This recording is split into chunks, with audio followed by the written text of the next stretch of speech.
Hey guys, I thought I'd do a bit of an update. My sunchoke has gotten tall enough to put on flowers, so that's kind of cool. I have harvested a lot of the garlic out of the garden, not all of it, but most of it.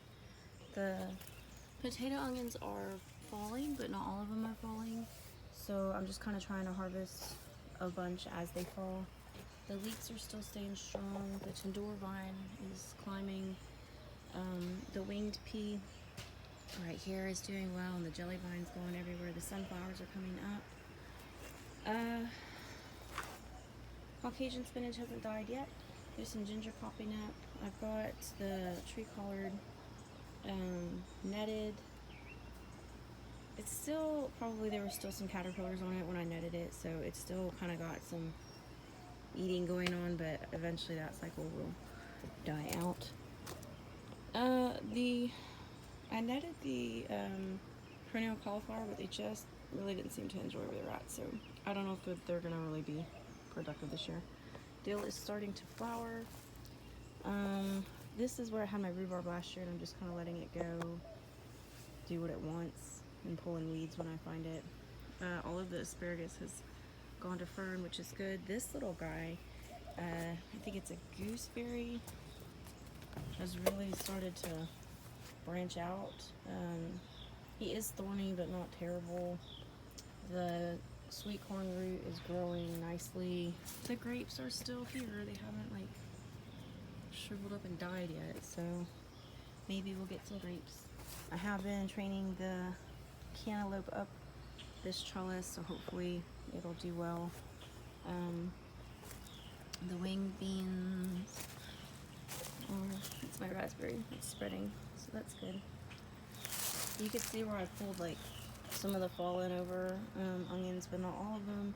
That is a little ginger right there, actually. So these are winged peas coming up, so hopefully they'll go along this fence and we'll get some winged peas. The blueberries are looking good. Like, I really want to harvest this, but the necks haven't actually flopped. Like, they spread out just as the nature of the way they grow, but the necks haven't flopped over. I have been trimming this and trying to keep it contained, but I'm going to have to probably come back and do that again. The satsuma is coming back. The lemongrass is coming back. And looks like the asparagus and the grapes are just kind of playing with each other. I have a lot of stink bugs this year, so I've been trying to knock them off into soapy water or whatever I can do. The climbing rose is actually hitting the trellis. I put a sugar cane in right there, and then this is another currant, or not currant, I think it's a gooseberry. Anyway, that's kind of spreading, so that's good. These are some Hanukkah Blackberries. I've harvested the carrots. We got some pretty good stuff out of it. There's a fire ant bed in there I need to kill this morning. There's sweet marigolds, some salvias, and some dahlias back there. This plum tree is actually looking really good, better than I expected, so I'm pretty happy about that. And so this is the flower bed.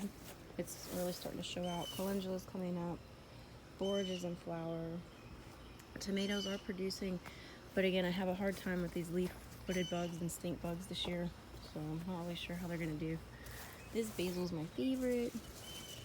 This is a Galapagos tomato, and we've tried those. They're pretty tasty. These are some salvia, or no, blue basil, I think. It's like a vanilla scented basil. I think I'm gonna pop these flowers off though, so that it keeps bushing out. I have some bush beans that I put in down here. The chamomils like didn't die, but they didn't really spread out like I expected them to either, so. Again, I have put in a couple bush beans in here.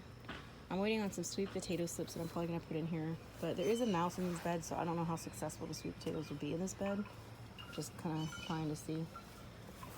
The Yukon, looking good. That one's kind of got a slow start. I'm not sure why, but it's there. These are huge. I'm pretty happy.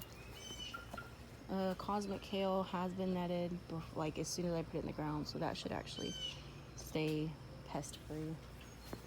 Sweet potatoes are starting to run. I have been kind of circling these back and burying them a bit. But I have some Rosaki sweet potatoes and some Bayou Bell sweet potatoes, which should do really well in our humid climate. So I'm hoping those will do well. Flowers are good. That's another Galapagos tomato. Edible celosia. You can't eat it once it flowers those because it gets really, really bitter. And there's some sweet potatoes in there. You can see that right there. So, this is my sweet potato from last year. Burgundy, I think is what it is. And then this guy's been giving us a lot of berries, these 2 bushes. So I think we have a few more harvests on there before they just peter out. But again, I keep fighting with like leaf-footed bugs on the berries. So not the best looking berry sometimes, but it's better than nothing. This is a Dara that came up out of the seeds I put in here last year. And Cosmos. But I have pulled out all of the old spring flowers and planted some buckwheat, some red flowered buckwheat in here. And of course I gotta cage it because the rabbits are, I'm not rabbits, the chickens are like, meh. Beautyberry, I love this beautyberry bush. It always puts on a lot of berries for me. There is a chocolate vine. You can kind of see it right here, trellising up, and that's a bunch of comfrey. Once the chocolate vine's more established, I'll open that area back up to the chickens. It was just kind of a pain in the butt to get them out from behind there when it was time to go up. And that's it for the chicken room.